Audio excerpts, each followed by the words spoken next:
London schools are winding down for the summer holidays. But for one family, there'll be no time to relax. Steve and Alex, whose children attend primary school, are planning on setting up a school of their own. There's a definite lack of choice around where we live, and the schools that do exist seems to have been kind of education seems to have been kind of hijacked by the church to a certain extent in this country, and I, for one, would definitely like to see a move away from that. In central London, there's a shortage of secondary or high schools. Parents can either send their children to a religious or private school or move.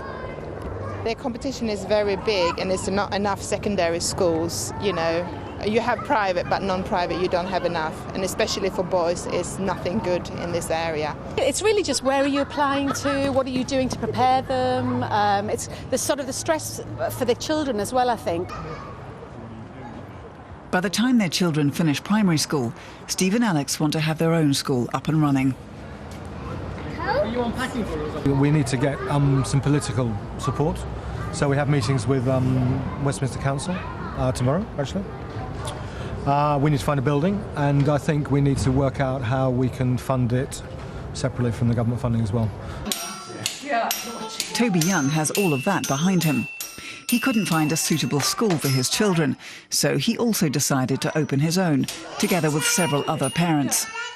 Finding a building and taking on teachers took 2 years and a lot of hard work. But he says it saved the state a lot of money. If they wanted to create a new school, they would do it themselves, and it would cost between 27 and 30 million pounds on average to set up a new secondary school. And I think it'll cost between 1/3 and 1/2 of that to set up our school. Toby Young's West London Free School will be opening its gates in September. Discipline is one of the school's core values. It's proving a hit with parents, and there aren't enough places to meet demand. The New Schools network provides advice and guidance to parents who want to open their own school. New free schools are popping up throughout the country. But critics say there's a lack of transparency in the entire process. And they fear that fringe groups such as religious fanatics might get funding. Free schools have more freedom over their curriculum, over the paying conditions that they can offer, and over their school day. So it allows groups who want to do something a bit different as well to take that forward within the free school programme. Judith Evans is headmistress at a primary school in central London. She's one of the critics of the new free schools. She thinks it's important for society that all children be taught together, and says the free schools are elitist. One of the things that people want is to have almost the private school experience, so they want their children to be with other people like them. Just as if you send your child to Eton, you know that everybody else is rich, and then your child will be set up for life in a network of rich, influential people. But Toby Young says all children are welcome at his school. He's striving for private school standards, but at state school prices.